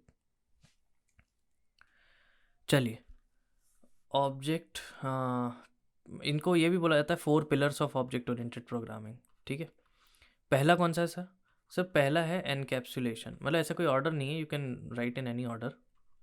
सर पहला है एनकैप्सुलेशन। ठीक है, एनकैप्सुलेशन मतलब क्या होता है, देखिए बहुत सिंपल सी बात है। अगर आपने कभी दवाई खाई होगी तो आपने कैप्सूल खाया होगा, है ना, ऐसा सा रहता है वो सिलेंड्रिकल टाइप का कुछ, और इसके अंदर से दवाई भरी हुई रहती है हमारी, करेक्ट। ओके, तो ये कैप्सूल्स क्यों बनाए जाते हैं, कैप्सूल्स इसलिए बनाए जाते हैं कि सर दवाई के अंदर ऐसा तो है नहीं कि सिर्फ एक ही केमिकल होता है। तो ये लोग क्या करते हैं कि जो भी मल्टीपल केमिकल्स हैं उनको इन्होंने साथ में एक कैप्सूल में पैक कर दिया। ठीक है, तो ये जो एक कैप्सूल था ये एक पर्टिकुलर टाइप ऑफ बीमारी को ठीक करने के लिए असरदार होगा, है ना। जैसे मान लीजिए आपको फीवर आया तो आपने फीवर के लिए ये कैप्सूल खा लिया तो उससे फीवर ठीक हो जाएगा। तो इसमें सर जितना भी हमने कंटेंट्स डाल रखे थे वो सब किस काम को करने के लिए थे सर, वो सब फीवर को ठीक करने के लिए थे, करेक्ट है। Yes sir. सिमिलरली जब हम एक क्लास क्रिएट कर रहे होते हैं तो वो हमने क्यों बनाई है, जैसे कि हमने क्लास कार बनाई थी, कार नाम से क्लास बनाई थी, वो हमने क्यों बनाई, ताकि सर हम कार रिलेटेड जितना भी डेटा होता है और जो फंक्शनैलिटी होती है उसको साथ में रख सकें, है ना। चाहते तो हम अलग अलग वेरिएबल्स और फंक्शंस भी बना सकते थे नॉर्मल वाले, पर वो सब बिखरा हुआ रहता है, बहुत प्रॉब्लम होती है। ठीक है, और हमारे पास ब्लूप्रिंट भी नहीं रहता है। तो हमने क्या किया, जो भी रिलेटेड चीज़ें थी, एक जैसी जो चीज़ें थी उनको आपस में मिला के साथ में रख लिया। क्या किया, आपस में मिलाया और साथ में रख लिया। अच्छा सर, तो सर इससे क्या हुआ, इससे हमने उन चीज़ों को एनकैप्सुलेट कर दिया। क्या कर दिया, एनकैप्सुलेट कर दिया सर। ओ अच्छा अच्छा अच्छा, ऐसा है, हाँ जी बिल्कुल ठीक है। अच्छा एंड सर फिर और क्या इसमें रहता है, देखो अगर आपकी दवाई कैप्सूल के अंदर है तो वो फैलती नहीं है ना। So the another point is what I need to say, what I want to say is कि इट प्रोवाइड्स यू सिक्योरिटी। क्या प्रोवाइड करता है ये आपको, सर हमें ये सिक्योरिटी प्रोवाइड करता है ना। काय की सिक्योरिटी सर? डेटा की, मतलब जो भी हमारा कंटेंट रखा हुआ है, ठीक है, वो हमारे कैप्सूल के अंदर होगा, है ना, हमारे ऑब्जेक्ट के अंदर होगा। तो एक ऑब्जेक्ट का जो डेटा है वो उसी के पास है, उसको कोई दूसरा एक्सेस नहीं कर पा रहा है। दूसरे ऑब्जेक्ट का जो डेटा है वो उसके पास है, उसको कोई और एक्सेस नहीं कर पा रहा। तीसरे का उसके पास है, उसको कोई और एक्सेस नहीं कर पा रहा है। तो अपना अपना डेटा हमारा सबका सिक्योर्ड है, ठीक है। सो दैट इज़ एनकैप्सुलेशन, कि डेटा की सिक्योरिटी एंड डेटा को एक साथ कैप्सुलेट करना, एक साथ कलेक्ट करना, ठीक है, दैट इज़ एनकैप्सुलेशन। ओके, ज़्यादा डेफिनेशन पे अगर हमें जाना है तो हम जा सकते हैं, we can search for encapsulation, ठीक है। Encapsulation in Python you can search and then you can read. Encapsulation is mechanism of wrapping the data that is variables, अभी अभी हमने बात करी, and code acting on the data methods together as single unit, ठीक है।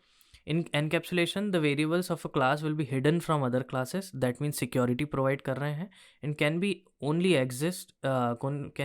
accessed through the methods of their current class, है ना। मतलब सर ये कि हमने जो भी क्लास बना रखी होगी, इसके अंदर जो भी डेटा होगा, उस डेटा को दूसरी क्लास एक्सेस नहीं कर सकती, ठीक है।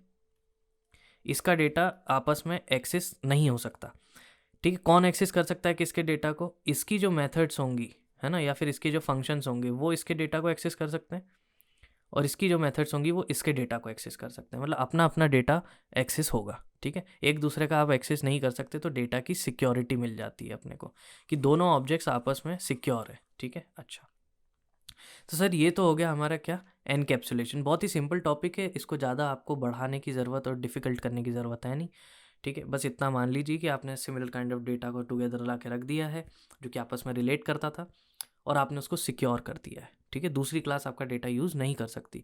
It should be only done with the help of methods, ठीक है। Okay, then the next thing that we need to understand is abstraction. क्या समझना है हमें? एब्स्ट्रैक्शन, ठीक है। What is abstraction? पहले डेफिनेशन पढ़ लेते हैं। Abstraction in Python is defined as a process of handling complexity by hiding unnecessary information from the user. This is one of the core concepts of object-oriented programming language. क्या मसला क्या है? देखो, अरे कहाँ गया? हाँ, मान लीजिए मैंने आपको एक क्लास बना के दी, ठीक है। वो पुश बटन वाला एग्जांपल लेते हैं अपन, है ना। कोई लाइब्रेरी आप फ्रेमवर्क यूज़ कर रहे हैं, उसमें पुश बटन नाम से क्लास बनी हुई है। किस नाम से बनी हुई है?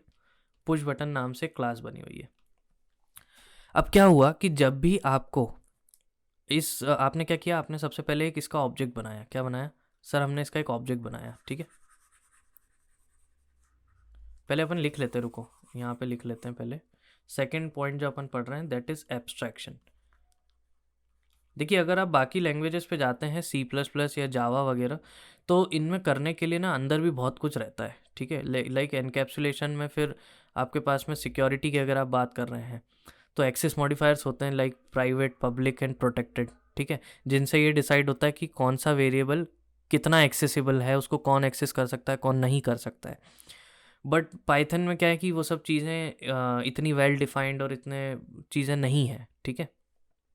और पाइथन उन पर्पसेस के लिए भी बनी भी नहीं है, ठीक है। Python is like you can call it a general purpose programming language. आप बहुत सारी चीज़ें कर सकते हैं उसके बाद उसके साथ में, but we can not say कि that is the exact right way to do it, है ना। अगर आप एक सॉफ्टवेयर वगैरह बना रहे हैं तो बेहतर होगा आप जावा, सी शार्प जैसी लैंग्वेजेस में जाएँ या C++ में जाएँ।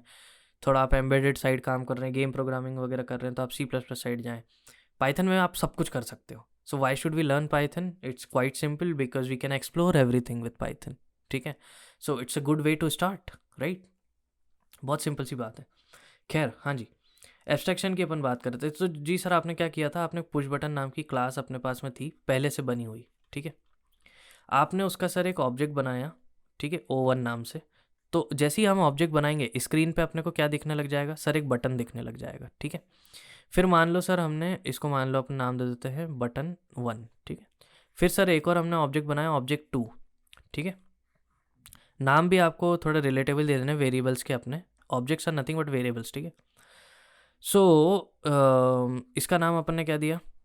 इसका नाम दे दिया मान लो button2, ठीक है। इनके ऊपर लिखा हुआ है button1 एंड button2। अब आप सोचिए कि जब भी ये क्लिक होगा, ठीक है, तो जो भी काम करना है, या फिर अगर आपको मान लीजिए इस बटन का कलर चेंज करना है, ठीक है, तो से इन्होंने ना पुश बटन क्लास के अंदर पहले से एक मेथड दे रखी होगी चेंज कलर नाम से। तो आप सिंपली कर सकते हैं o1 डॉट चेंज कलर। किस मेथड को कॉल कर सकते हैं आप? o1 डॉट चेंज कलर को। और इसको मान लो अपन ने दे दिया रेड, ऐसा कुछ उन्होंने बना के रखा होगा। तो उससे क्या हुआ कि उससे हमारे बटन का, कौन से O1 वाले बटन का, ऑब्जेक्ट 1 जो है, बटन 1 जो है, उसका कलर चेंज हो गया और हो गया रेड। पहले मान लो ग्रीन था। वैसे अगर मैं लेकिन O2 का नहीं हुआ। कितनी अच्छी बात ये है, ठीक है। O2 का नहीं होगा। O2 पे आप अलग से कॉल करोगे तब उसका खुद का कलर चेंज होगा, है ना। हाँ जी सर। तो हमें इससे ये समझ में आया सर कि पुश बटन क्लास की, पुश बटन नाम की जो क्लास थी, उन्होंने पहले से ही हमको बना के कुछ मेथड्स दे दी, जिससे कि हमें ये परेशानी ना हो कि उसका हम कलर कैसे चेंज करेंगे और ये कैसे करेंगे, वो कैसे करेंगे। हमें उस बारे में परेशान होने की ज़रूरत है ही नहीं। उसका कोड उन्होंने पहले से ही लिख के रख दिया है। हमें सिंपली क्या दे दिया है यूज़ करने के लिए? हमें सर उन्होंने मेथड्स दे दिए हैं यूज़ करने के लिए। क्या दे दिए सर? मेथड्स दे दिए यूज़ करने के लिए। इन मेथड्स की मदद से, इन फंक्शंस की मदद से हम उस ऑब्जेक्ट को मॉडिफाई कर सकते हैं, चेंज कर सकते हैं बिना उसका कोड जाने। हमको उसका कोड जानने की ज़रूरत ही नहीं है, ठीक है। So what is abstraction? Unnecessary details को, मतलब जो डिटेल्स हमारे लिए जानना ज़रूरी नहीं है, उनको हाइड करना, ठीक है। जैसे मान लीजिए ये पुश बटन क्लास थी, क्या आपके लिए ये जानना ज़रूरी है एग्जैक्टली कि इसका कलर कैसे चेंज हो रहा होगा, या फिर इसकी ज्योमेट्री कैसे सेट हो रही होगी, कि इसकी विड्थ कितनी है, हाइट कितनी? अरे हमको क्या करना है यार, हमको क्या करना? हमको आप सिंपल से एक मेथड दो ना यार, जिसकी मदद से हम कलर चेंज कर पाएँ, बस। तुमको अगर मैं बोल दूंगा कि साला 10 लाइन का कोड तो इसके लिए ही लिखना है, तुमको दिमाग ख़राब हो जाएगा कलर बदलने के लिए। और मैं तुमको दे रहा हूँ एक सिंपल मेथड, भाई कॉल कर दे, तेरे को परेशानी नहीं होना है, बस तू हमको कलर बता दे, हम बदल देंगे तेरे लिए। कितनी अच्छी चीज़ है ना। दिस इज़ एब्स्ट्रैक्शन, कि अननेसेसरी चीज़ों को आपसे हाइड कर दिया गया। आपको एक काइंड ऑफ इंटरफेस प्रोवाइड कर दिया उन्होंने कि आप बस ये इंटरफेस यूज़ कीजिए और इसकी मदद से आप हमसे इंटरेक्ट कर लीजिए, हमारे ऑब्जेक्ट से इंटरेक्ट कर लीजिए, ठीक है। So this is abstraction. By the way, इस टाइप की जो मेथड्स होती है, we can also call them APIs। क्या बोल सकते हैं अपन इनको? APIs, application program interface. क्या बोल सकते हैं? Application program interface. ये होता क्या है सर? कुछ नहीं, आप क्या है कि मान लीजिए आपके पास में एक पहले से प्रोग्राम लिखा हुआ है, एंड देन उसके लिए किसी ने एक इंटरफेस बना के दे दिया, दैट मीन्स मेथड्स बना के दे दिया आपको। आपको परेशान होना ही नहीं है कि वो काम कैसे करता है, ठीक है। आपका काम हो जाएगा, आप बस उसको यूज़ करो, आपका काम हो जाएगा। तो सर ये तो बहुत बढ़िया चीज़ है, हाँ जी, ठीक है। और आगे जब अपन जो भी लाइब्रेरीज फ्रेमवर्क्स यूज़ कर रहे होंगे तो सबकी APIs होती हैं, ठीक है, या मेथड्स होती है, गॉट इट। उनको अपन कंज्यूम करते हैं, उनको अपन यूज़ करते हैं बिना उसका कोड जाने, ठीक है। सर मज़ेदार चीज़ है। तो अगला कॉन्सेप्ट जो है एब्स्ट्रैक्शन है ऑब्जेक्ट ओरिएंटेड प्रोग्रामिंग का। हम भी जो क्लासेस बनाएंगे उसकी मेथड्स क्रिएट कर लिया करेंगे। तो क्या होगा कि जब भी हमें ज़रूरत होगी तो हम सिंपली मेथड कॉल कर लेंगे। बार बार ये कोड को सोचने की ज़रूरत नहीं ना कि आप क्या कोड लिखें, आप क्या कोड लिखें। एक बार लिख दिया यार, हो गया, ठीक है। ओके सर, समझ में आ गया, ठीक है, समझ में आ गया। तो अगले अगले टॉपिक के ऊपर हम आगे बढ़ते हैं, दैट इज़ 3rd नंबर का टॉपिक, इनहेरिटेंस। क्या? इनहेरिटेंस। सर इनहेरिटेंस क्या होता है? देखिए बहुत सिंपल सी बात है। मान लीजिए आपने सबसे पहले एक ब्लूप्रिंट बनाया, ठीक है, कार नाम से। किस नाम से बनाया? कार नाम से, ठीक। फिर आपको ज़रूरत पड़ी कि अब अपने को ना अलग अलग टाइप की कार चाहिए, जैसे कि सेडान कार चाहिए, सुपर कार चाहिए, स्पोर्ट्स कार चाहिए, ठीक है। ऐसी अलग अलग हमको कार्स चाहिए। लेकिन उन सभी कार्स में कुछ ना कुछ फंक्शनैलिटी और कुछ ना कुछ डेटा तो सेम ही रहने वाला है। तो अपन क्या करो, एक पहले टॉप लेवल ब्लूप्रिंट बना लो, फिर एक और ब्लूप्रिंट बनाओ सुपर कार नाम से, ठीक है, सुपर कार नाम से बना लेते हैं। एक और ब्लूप्रिंट बना लेते हैं हम, मान लीजिए आप स्पोर्ट्स कार नाम से। किस नाम से? Sports car. एक हम बना लेते हैं सिडैन नाम से। ये 3 ब्लूप्रिंट और बनाए। इन तीनों ब्लूप्रिंट में कार में जो चीज़ें थी उनको हम इनहेरिट कर लेते हैं। क्या कर लेते हैं? इनहेरिट कर लेते हैं। मतलब जो कार में चीज़ें थी वो इन तीनों ब्लूप्रिंट्स में भी रहेगी, ठीक है। इन तीनों ब्लूप्रिंट्स में भी वो सेम चीज़ें रहेंगी। अच्छा सर ऐसा हमने क्यों किया? देखो, चाहते तो हम कार के अंदर जो कोड था उसको सुपर में भी लिखते, स्पोर्ट्स में भी लिखते, सिडैन में भी लिखते। सेम कोड अगर हम बार बार लिखेंगे तो it's not a good idea. जब सेम ही कोड यूज़ करना है तो एक काम करो, पहले एक ब्लूप्रिंट क्रिएट कर लो कार नाम से।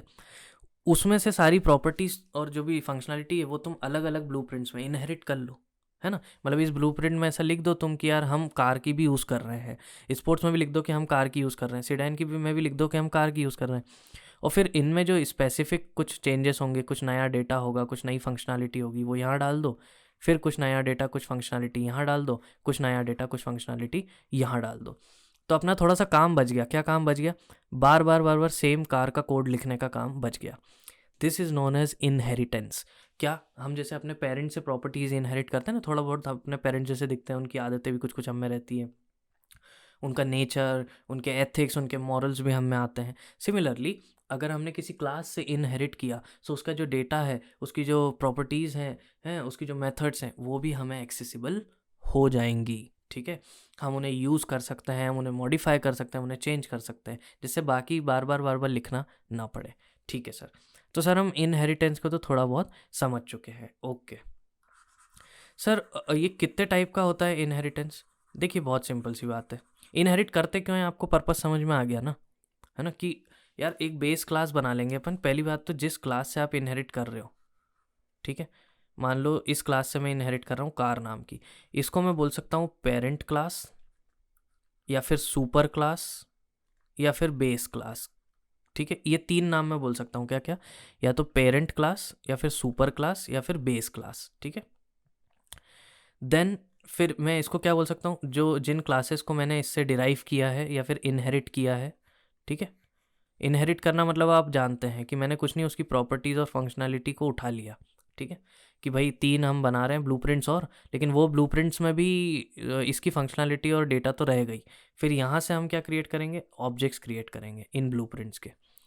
तो उसमें यहाँ का स्पेसिफिक डेटा फंक्शनैलिटी तो रहेगी ही सही, बट कार की भी रहेगी साथ साथ। ठीक है, ओके सर।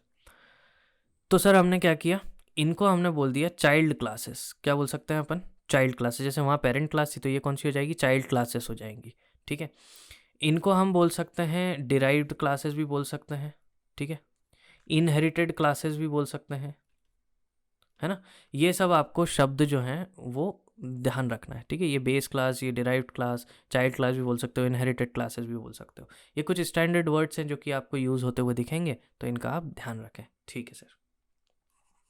तो सर हमें इनहेरिटेंस भी थोड़ा बहुत समझ में आ गया कि हो क्या रहा है, बिहाइंड द सीन्स क्या है। अनटिल एंड अनलेस आप प्रैक्टिकली नहीं कर लेंगे तब तक आपको कुछ समझ में नहीं आएगा। प्रैक्टिकली अभी अपन करना चालू करेंगे। ठीक है, ओके सर।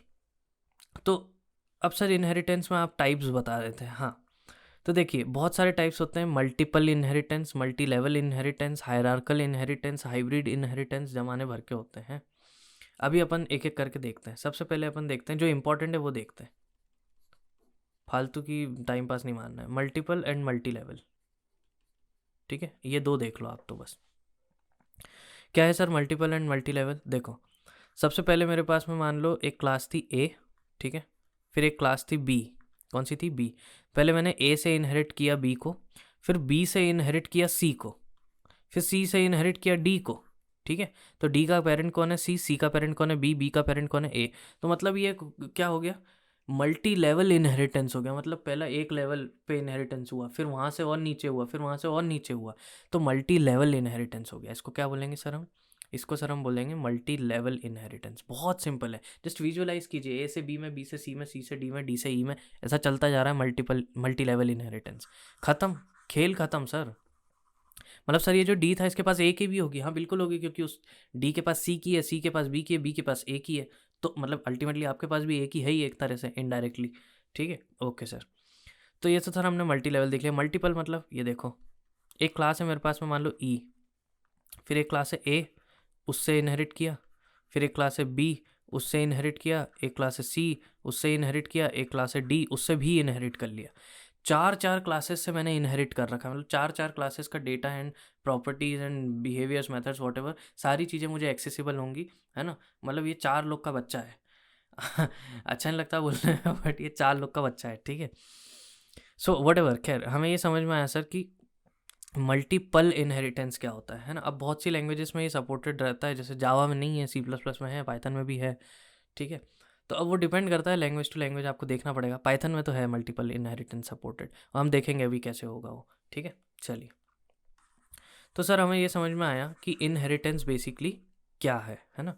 ओके सर, अब फाइनल चीज़, आखिरी, पॉलीमॉर्फिज्म। क्या है आखिरी हमारे पास में? सर आखिरी है हमारे पास में पॉलीमॉर्फिज्म। अब सबसे पहले अगेन पॉलीमॉर्फिज्म की हम क्या देखेंगे? डेफिनेशन देखेंगे। ठीक है सर, पॉलीमॉर्फिज्म इन पाइथन। ठीक है, पॉलीमॉर्फिज्म, हाँ ये रही डेफिनेशन।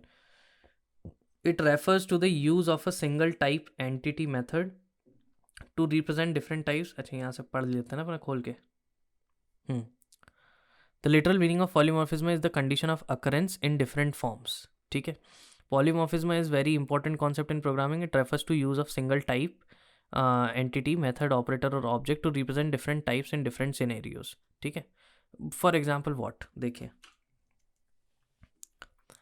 अपन एक बहुत ही सिंपल सा एग्जाम्पल लेते हैं।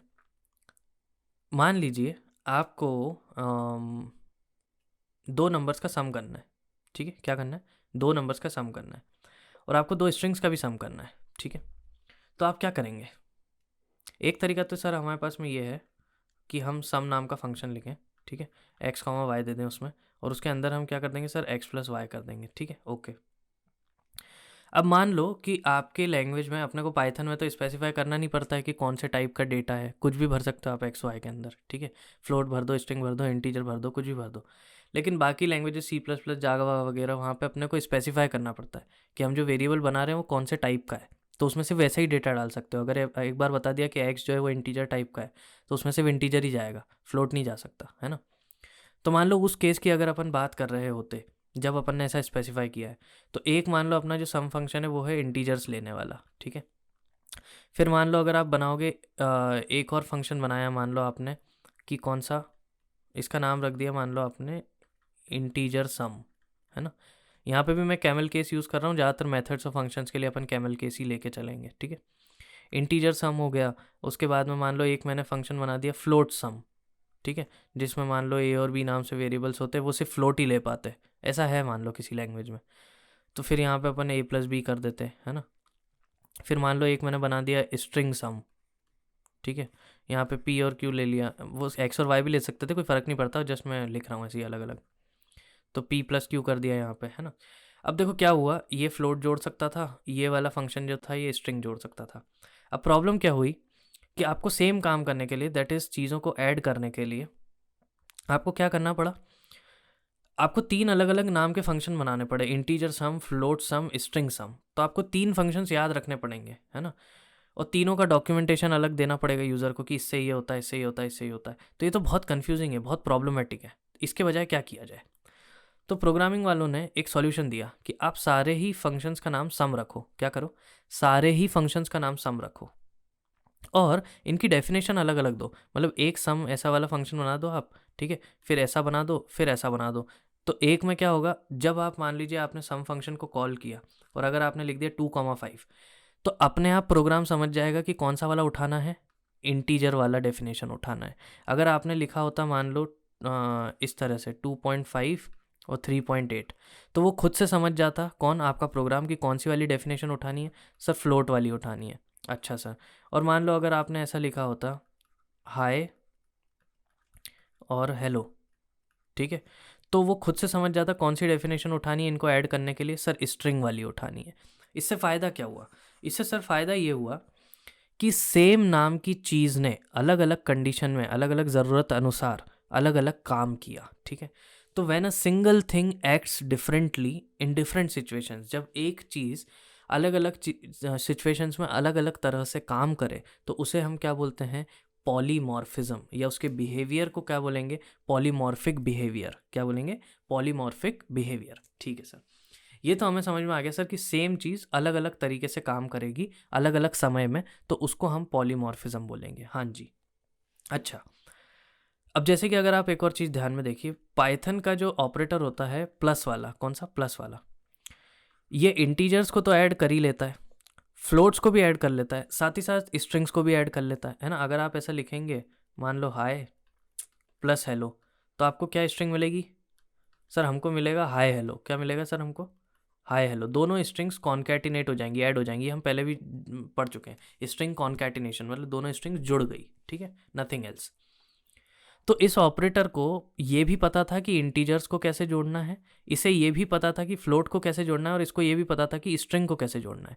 आपने सिर्फ प्लस प्लस प्लस लिख दिया, प्रोग्राम खुद समझ गया कि कौन सा वाला ऑपरेटर लगाना है, मतलब इस ऑपरेटर को किस तरह से यूज़ करना है। स्ट्रिंग्स के लिए स्वाभाविक बात है अलग तरीका होता होगा, फ्लोट के लिए अलग, इंटीजर्स के लिए अलग, है ना। फ्लोट इंटीजर तो चलो नंबर से मान लो, नॉर्मल वाले से भी काम हो जाता है, पर स्ट्रिंग्स के लिए तो कुछ होगा तरीका और, ठीक है। अब ये जो इन्होंने किया है ये भी पॉलीमॉर्फिज्म ही है ना। मतलब ये जो आपका प्लस का साइन है, ये जो ऑपरेटर है, ये भी कौन सा बिहेवियर शो कर रहा है, पॉलीमॉर्फिक बिहेवियर, क्योंकि अलग अलग सिचुएशन में ये साला काम कर जा रहा है, स्ट्रिंग्स भी जोड़ रहा है, फ्लोट भी जोड़ रहा है, इंट भी जोड़ रहा है मन से, और आपने सिर्फ प्लस लिख रखा है। Correct, this is the polymorphic behaviour of addition operator. Oh okay sir. वैसे अभी अभी अपन ने इसी बहाने दो बहुत इंपॉर्टेंट कॉन्सेप्ट्स सीख लिए हैं, that is operator overloading, operator overloading, ठीक है। और ये मतलब एक ऑपरेटर को अपन ने ओवरलोड कर दिया ना, क्या होता है इसका मतलब, एक ही ऑपरेटर को ओवरलोड कर दिया कि तू इंटीजर भी जोड़ेगा, तू प्लस भी जोड़े, तू फ्लोट भी जोड़ेगा, तू स्ट्रिंग भी जोड़ेगा, ठीक है। तो ऑपरेटर के बिहेवियर को अपन ने ओवरलोड कर दिया, क्या कर दिया, ओवरलोड कर दिया, ठीक है। This is known as operator overloading. जब एक ही ऑपरेटर से आप अलग अलग डेटा को ऐड कर पाएँ और प्रोग्राम आपका खुद ही समझ जाए कि कैसे करना है, ठीक है। अच्छा सर, ये अपन परफॉर्म करके देखेंगे अभी अपन, है ना, ठीक है। एंड देन यहाँ पर अपन ने क्या किया था, सेम फंक्शन को, सेम एक ही अपने पास में फंक्शन था, उसी को अपन ने बार बार डेफिनेशन दी थी, बस अलग अलग टाइप ऑफ वेरिएबल्स दे दिए थे। करेक्ट। अब पाइथन में ऐसा करने की ज़रूरत नहीं पड़ती, क्योंकि पाइथन में खुद ही प्लस वाला जो ऑपरेटर है सब समझ जाता है, ठीक है। But I was just giving you an example बाकी लैंग्वेजेस के बेसिस पे। So this kind of a thing is known as function overloading. क्या बोलते हैं इसको अपन, इसको अपन बोलते हैं सर फंक्शन ओवरलोडिंग, ठीक है। मतलब एक ही फंक्शन की अलग अलग डेफिनेशंस अपन ने दे दी, जो कि ओवरलोडेड डेफिनेशंस है ना। हर डेफिनेशन का काम अलग अलग है, और प्रोग्राम खुद ही समझ जाएगा कि कौन सी डेफिनेशन यूज़ करनी है, ठीक है। अच्छा, function overloading, operator overloading exactly Python में अपन कैसे करते हैं, उसमें अपन आने वाली क्लास में बात करेंगे, ठीक है। बट अभी के लिए आप जो मुझे एग्जाम्पल देना था वो इतना समझ लीजिए, ठीक है सर। सर हमें कॉन्सेप्ट ऑफ पॉलीमॉर्फिज्म तो समझ में आ गया कि सेम चीज़ अलग अलग तरह से जब काम करे, ठीक है, तो उसको हम सर पॉलीमॉर्फिज्म कहते हैं। सर इसमें भी टाइप होते हैं, बिल्कुल होते हैं। देखिए, एक होता है कंपाइल टाइम पॉलीमॉर्फिज्म, या फिर आप ऐसा कह लीजिए स्टैटिक एंड डायनामिक, ठीक है, static polymorphism and dynamic polymorphism. अब पाइथन में इन चीज़ों को स्पेसिफाई करने का there is no special way and there is no meaning also, ठीक है। सो इसलिए हम इसकी डिटेल्स में नहीं जाएंगे कि स्टैटिक या फिर compile time polymorphism and dynamic that means run time polymorphism किस तरीके से एक्चुअली परफॉर्म हो रहा है, because you won't be able to actually see the difference. अगर आप मान लीजिए लैंग्वेजेस लाइक C++ में जाते हैं, वहाँ आपको बहुत ज़्यादा क्लैरिटी मिलेगी, ठीक है, रिगार्डिंग पॉलीमॉर्फिज्म, कि स्टैटिक वाला कैसे काम कर रहा है और डायनामिक वाला काम कैसे कर रहा है। बट पाइथन का काम ये नहीं है, पाइथन का काम है आपके लिए चीज़ें ईजी करना, ना कि डिफ़िकल्ट एंड कॉम्प्लेक्स करना, ठीक है। ईजी चीज़ें करना है ताकि आप सब चीज़ों को एक्सप्लोर कर पाएँ, अलग अलग चीज़ें ट्राई कर पाएँ, उसी पर्पस की लैंग्वेज है पाइथन, मुझे तो पर्सनली ऐसे ही लगता है, ठीक है। बाकी जो भी हो, सो आपने इन चीज़ों की अभी डिटेल में जाने की ज़रूरत नहीं है। अच्छा, बाकी जिन लोग को डाउट हो रहा हो कि सर यार, पर ये तो बहुत सारे मतलब ऐसे हमारे कॉन्सेप्ट्स ऑब्जेक्ट ओरिएंटेड प्रोग्रामिंग के जो डिटेल्ड कॉन्सेप्ट्स हैं, जो कि कंपनीज़ वगैरह में पूछे जाते हैं या हमें इन जनरल भी पता होने चाहिए, वो तो छूट जाएंगे। देखिए, नहीं छूटेंगे।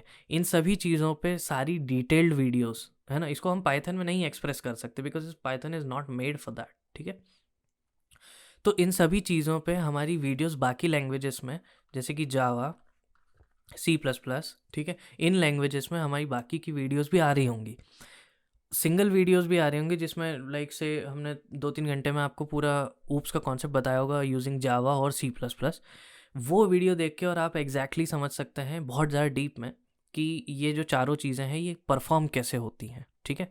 पाइथन से उतनी क्लैरिटी आपको नहीं मिलेगी। तो क्या सर इसका मतलब पाइथन बेकार लैंग्वेज है? नहीं यार, पर्पज़ अलग है, ठीक है, सिंपल बात समझो।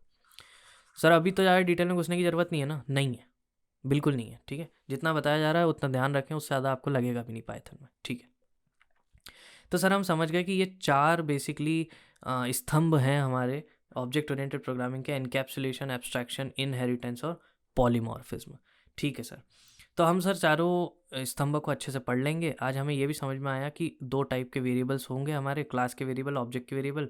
मेथड्स भी 2 टाइप की होंगी, मतलब फंक्शनैलिटी, क्लास की फंक्शनैलिटी, ऑब्जेक्ट की फंक्शनैलिटी। करके नहीं देखा है, आने वाली क्लास में यही सब करना है अपने को, ठीक है। तो सर हमने कॉन्सेप्ट वाइज तो काफ़ी सारी चीज़ें देख ली, है ना। अब अगली क्लास से सर हमें चालू करना है राइटिंग कोड। मतलब कोड में सर सारी चीज़ें हमें समझना चालू करना है। ये ऑपरेटर ओवरलोडिंग और फंक्शन ओवरलोडिंग, है ना। उसको मेथड ओवरलोडिंग भी बोल सकते हो। मेथड भी क्या है, एक फंक्शन ही तो है, करेक्ट।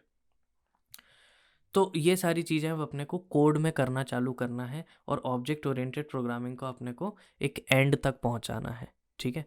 कि हाँ चलो अब हम बोल सकते हैं हमको ऑब्जेक्ट ओरिएंटेड प्रोग्रामिंग कोड करते आ गई, प्रोग्राम करते आ गई, है ना। कि हमें कोई बोलेगा कि भाई ये क्लास बना के दिखाओ, हम बना लेंगे, ठीक है। चलिए, तो अब मिलते हैं अपन अगली वीडियो में। अभी जो भी अपनी चीज़ें बची हुई है, जितनी भी ये क्या बोल सकते हैं, इसकी मेथड्स, उसकी मेथड्स, है ना, मतलब ऑब्जेक्ट की मेथड्स, ऑब्जेक्ट का डेटा, वो सब कुछ अपन अगली क्लास में एकदम क्लियरली समझ लेंगे, ठीक है। तब तक के लिए बाय बाय। ये सारी चीज़ों को आप ढंग से रिवाइज करें। चलो मिलते हैं।